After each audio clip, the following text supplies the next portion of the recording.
Right, so thanks very much, Abina, and welcome again to Ground Zero, where I have Nana Akomea right here with me to walk us through what the expectations are and look at some of the concerns that have been raised for security arrangements, how prepared are the EC, etc. Thanks very much for coming, sir. Good evening. I know that it's barely 24 hours to a couple of hours to the actual voting date, and that's the D-Day. I could say that the MPP has worked all these 4 years just to get another mandate. So what are your expectations going into tomorrow's elections? Well, thank you, Stephen. Let me wish our listeners, our viewers, a good evening. I came here and I've been very impressed with the setup that TV3 has set up. I'm already excited to see how the reporting is going to be. And I'm sure many Ghanaians will be impressed by what you have. As for the elections, the NPP would win. I'm sure even the NDC knows that. They've been doing surveys themselves.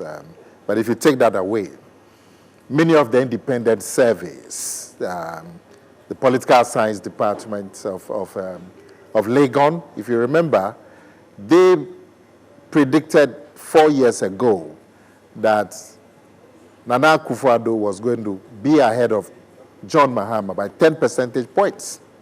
And that's actually what happened. And the same department has come out again saying that the difference will be about 10 percentage points. Even Ben Epson has come out, my good friend, has come out to say that Nana Akufo-Addo is about 10 percentage points ahead of John Mahama. So we expect to win. It corresponds with the surveys that we ourselves have been doing. And this is a simple win for you. Aside the surveys, there must be a certain reference point for you to have that firm conviction that you will win, because the NDC also believes that they've done enough to deserve a comeback, and they also say they're going to win. Well, as for the NDC claims, you would agree, well, it's common knowledge that the record that they tell us, that record was rejected by over 1 million voters in this country. So that record that they are standing on is a record that has been discredited by the people of Ghana. So if I were the NDC, I am not going to campaign on that record. I'll campaign on what I have for the next 4 years, not what I have done in between 2013 and 2016, because that record was rejected by Ghanaians, by the largest margin of any presidential election in Africa. So why do you campaign on that record? I don't understand the NDC. You are campaigning on a record that was rejected so totally, the largest margin of rejection in any presidential election in the whole of Africa. So don't go to that record. Tell Ghanaians, admit that that record was not good, and tell Ghanaians how you expect to perform better. So right from the get-go, the NDC got it wrong. The NDC in its People's Manifesto have gone across the country to show to the world what they want to do when they get the chance. The People's Manifesto. They raise several issues: what to do with infrastructure, job push, 1 million job push, and all the others. So there is something to hold on to as wanting to come back. I saw an advert that they did, a long advert. They paid a lot of money. And they were showing President Mahama working at the Jubilee House and commissioning some projects in his time. Those things were rejected. That record is discredited.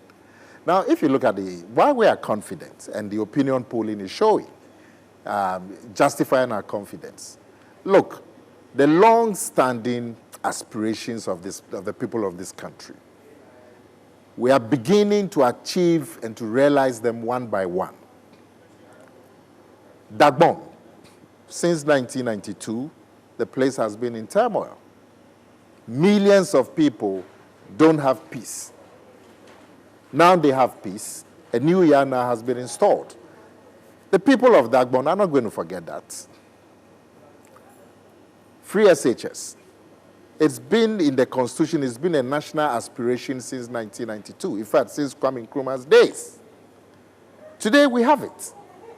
And so all of us can put our hands on our chest and say that no Ghanaian child would have education less than secondary But the school NDC level. has persistently said that the free SHS was started by its government. We know that they started the progressively free senior high school education. So on the contrast, I mean, you have your government, 4 years in office, have implemented a totally free senior high school policy, whilst the opposition NDC actually also lays claim to having started it. This is a discussion which has been in the public space before today and before the election of tomorrow, and it's going to be a deciding factor. But you know, that is one of the reasons why the NDC will lose big time, because everybody in Ghana knows that they didn't start free SHS. So for them to claim they started it, it's a blatant show of dishonesty that will not be lost on the voter.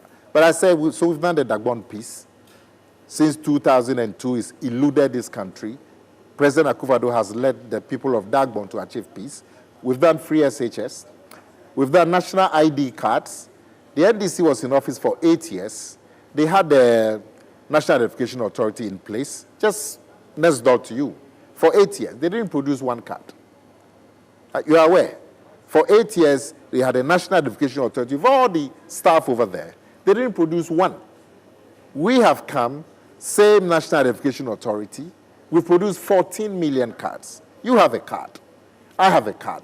Many of your colleagues have cards. That card is going to be the basis of the biometric identification and digitization in this country. We've done it for the people of Ghana. They will not forget that. The digitization that is going on, the free Wi-Fi that is being spread across secondary schools and universities, which is ongoing. The industrial program, which has been a long-cherished ambition of this country since Kwame Nkrumah, with the IDIF, One District, One Factory, is ongoing.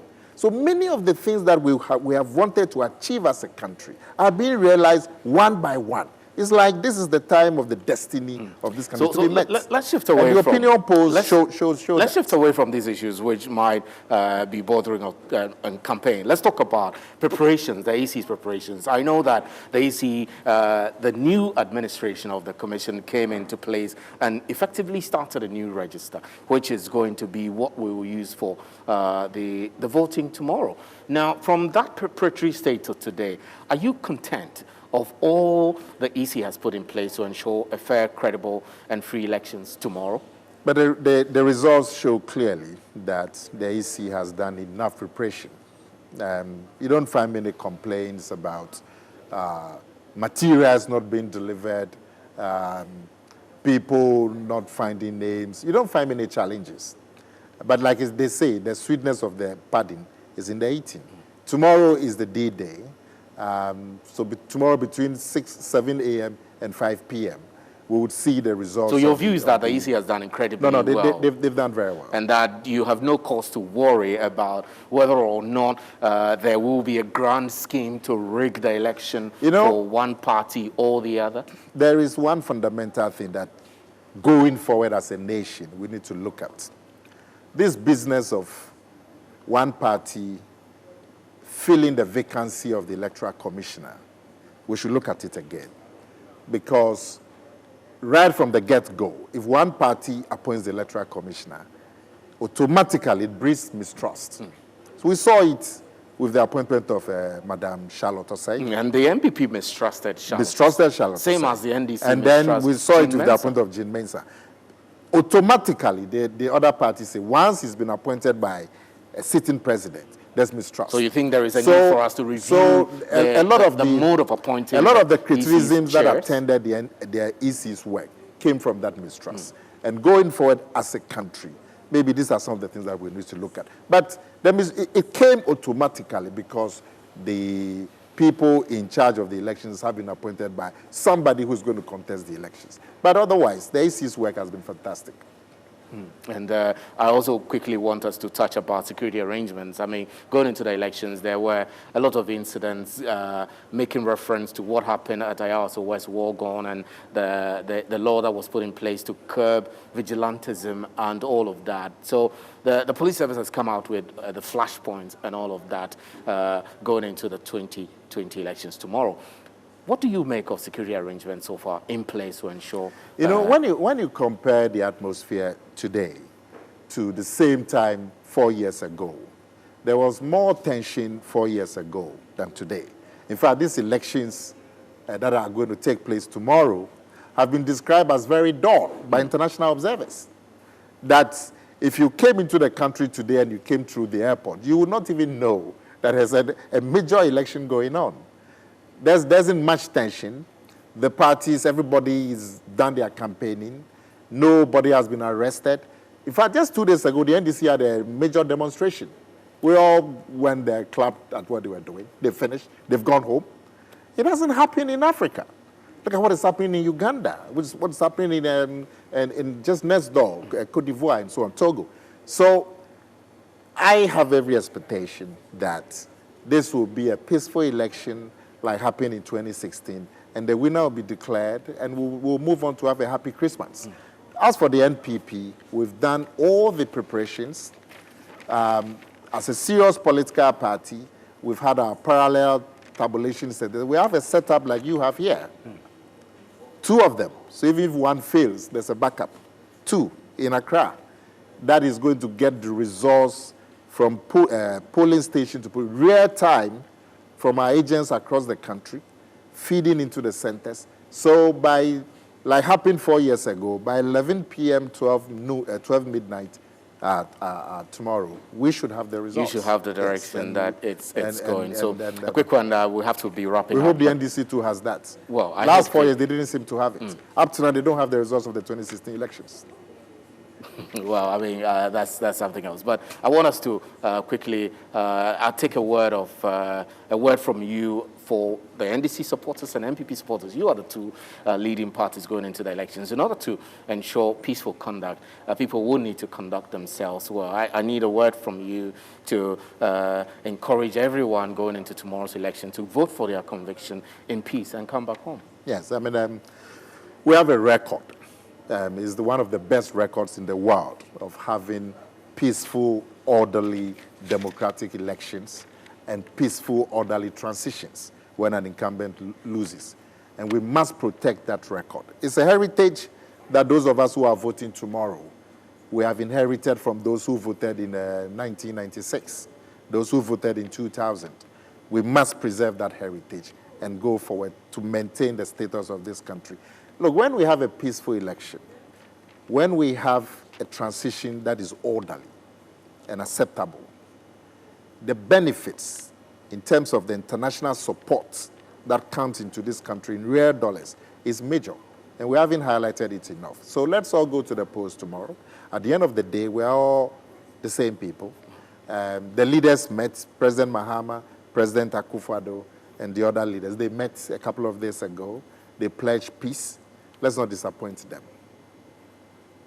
I know the president of Ghana, Nana Akufo-Addo, and John Dramani Mahama, together with the other parties, signed a peace pact yesterday. But here, in our interaction, you've told me that you are confident of winning. I want to ask you, what happens if you don't win?